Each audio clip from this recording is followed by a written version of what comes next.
복부 거상을 한 효과를 극대화시킬 수 있는 아주 좋은 방법 중에 하나이거든요. 그래서 기억하십시오. 처음에 먼저 하시고, 다음에 이제 하시고, 다음에 운동해서 늘리자. 이 세 가지는 기억하시는 게 좋겠습니다. 안녕하세요. IMK 여성의원의 이창원 원장입니다. 원장님, 다이어트나 출산 후에 피부가 늘어져서 고민인 분들이 많거든요. 운동만으로는 처짐이 사실 개선되는 부분은 아니잖아요. 그렇죠. 그런 것들을 수술로 좀 개선할 수 있는 방법이 있을까요? 심한 다이어트를 했다든지 출산을 했다든지 해서 피부가 단순하게 처지는 경우가 되게 많이 일어나게 되는데요. 이러한 경우에는 근육을 키우기 위해서 운동을 한다 해도 이 처진 피부가 해결이 되지 않겠죠. 이럴 때 바디 거상을 해주는 것이 가장 효과적이에요. 처진 피부를 절개를 통해서 제거를 하고 피부 밸런스에 맞게 꼬매줌으로써 처진 피부를 해결하는 방법이 바로 바디 거상 수술 방법이 되겠습니다. 바디 거상은 구체적으로 어떤 수술일까요? 처진 피부를 절개를 통해서 단단하게 잡아주는 시술이 되겠습니다. 지방 흡입과 좀 차이가 날 수밖에 없는데요. 지방 흡입 같은 경우에는 피부는 그대로 두고 지방을 흡입해 가지고 빼는 시술이잖아요. 그렇지만 바디 거상은 좀 다른 것이 안에 들어있는 지방과 무관하게 처진 피부를 절개함을 통해서 피부를 단단하게 잡아주는 시술이라, 이렇게 이해하시면 좋겠습니다.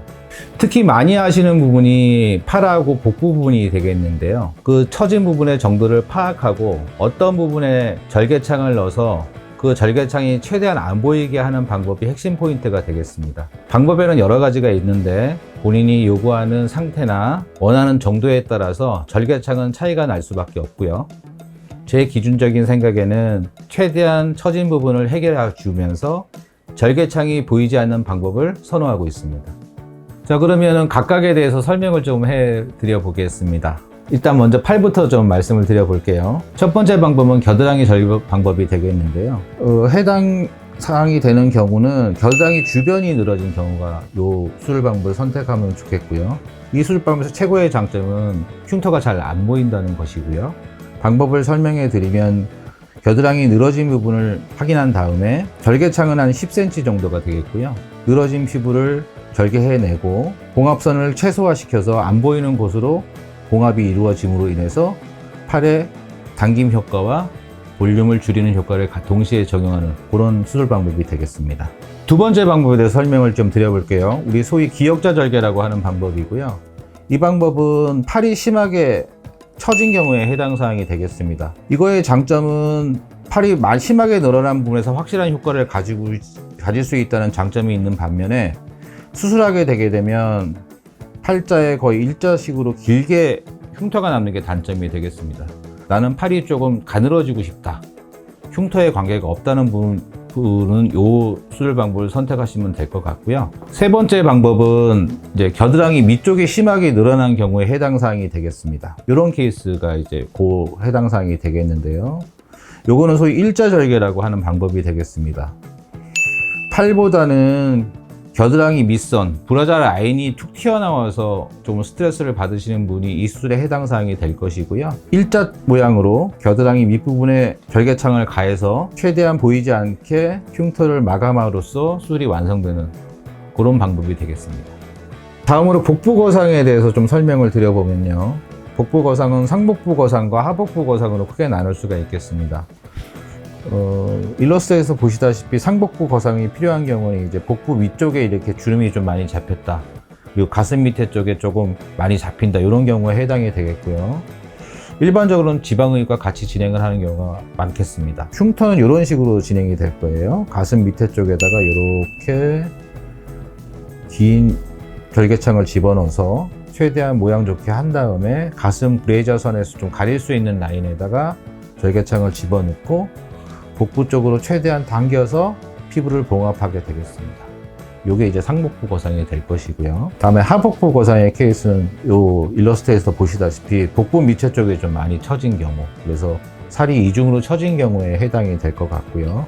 경우에 따라서는 치구도 같이 심하게 처진 경우도 해당이 될 수가 있습니다. 이런 경우에도 보통 지방흡입과 같이 진행을 하고 있고요. 지방흡입을 한 다음에 절개창은 최대한 팬티 라인에 가깝게 디자인을 하게 되고요. 경우에 따라서 옆구리까지 혹시 같이 심하게 늘어진 경우는 옆구리 부분도 어느 정도 보상할 수 있는 절개창을 디자인을 하여가지고 당겨서 이런 식으로 팬티 라인에 숨겨서 절개창을 만드는 방법을 시행하게 되겠습니다.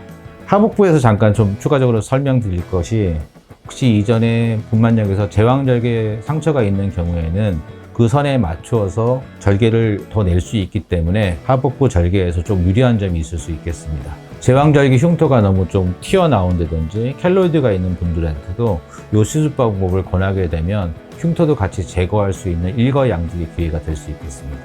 바디 거상 수술 과정이 어떻게 될까요? 바디 거상에서 가장 중요한 건 디자인입니다. 그래서 먼저 디자인을 조금 꼼꼼하게 진행을 해야 될 것 같습니다. 피부에 대한 디자인을 하고 이제 수술방으로 가셔가지고 수술을 진행하게 됩니다. 일반적으로 지방의과 같이 진행하는 경우도 있을 수 있고 단독으로 진행하는 경우가 있을 수 있습니다. 일정하게 피부에 지방이 어느 정도 좀 있다고 판단이 되시는 분들은 지방흡입 먼저 시행하고 바디 거상을 시행하게 되겠습니다. 마취는 보통 이제 수면 마취로 진행이 되고요. 종류별로 약간의 시간 차이가 날 수 있겠지만 대부분 1시간에서 2시간 정도 보시면 될 것 같습니다. 입원은 따로 필요가 없고요. 당일 퇴원이 가능합니다. 멍이나 부위 같은 경우는 수술하고 나서 한 2, 3일 정도 유지될 수가 있겠지만 붕대 풀고 나서는 거의 그런 부분이 해결되기 때문에 크게 걱정하실 필요는 없겠습니다. 바디 거상 수술 후에 꼭 지켜야 할 주의사항들은 어떤 게 있을까요? 네, 바디 거상에서 가장 중요한 게 이제 상처 관리를 먼저 생각을 해봐야 됩니다. 절개가 덧나지 않도록 상처 관리를 좀 유의점에서 잘 해주시는 게 가장 중요하고요. 두 번째로 중요한 건 다이어트를 하시는 걸 권장드리고 싶어요. 제가 아무리 피부를 잘 당겨서 예쁘게 꾸며졌다고 하더라도 내장 비만을 해결하지 않으면 극대화된 효과를 낼 수가 없거든요. 그래서 복부 거상의 경우에는 제가 다이어트를 권해드리고 있고요. 세 번째로 중요한 것은 이제 어느 정도 회복이 된 다음에 상처가 아물게 되면 근육을 키우는 운동을 하시기를 권해드리고 싶습니다. 근육이 강화되고 그로 인해서 피부 탄력을 좀 더 얻는다면은 복부 거상을 한 효과를 극대화시킬 수 있는 아주 좋은 방법 중에 하나이거든요. 그래서 기억하십시오. 처음에는 상처 관리를 먼저 하시고, 다음에 이제 다이어트 하시고, 다음에 운동해서 근육 탄력 늘리자. 이 세 가지는 기억하시는 게 좋겠습니다. 최근에 취미생활로 운동하시는 분들이 많아져서 그런지 치구 돌출, 그러니까 Y존 부각 때문에 문의 주시는 분들이 많거든요. 치구 성형술에 대해서 설명 부탁드릴게요. 치구 돌출의 원인을 좀 분석해 봐야 될 것 같아요. 일반적으로 이제 치구 돌출의 원인은 몇 가지로 좀 나눠 설명을 드려보자면, 첫 번째는 다이어트를 너무 심하게 했을 경우에 해당이 돼요. 왜 그러냐 하면 다이어트를 함으로써 이제 복부 쪽은 어느 정도 지방이 뺐다고 치고 내장 비만도 해결했다고 쳐요. 하지만 이미 이전에 쪘던 부분에서 치구의 지방은 쉽게 빠지는 부분이 아닙니다.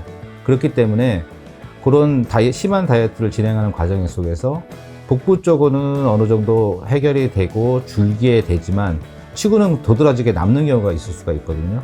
이런 경우에 이제 치구 돌출이 보일 수가 있고요.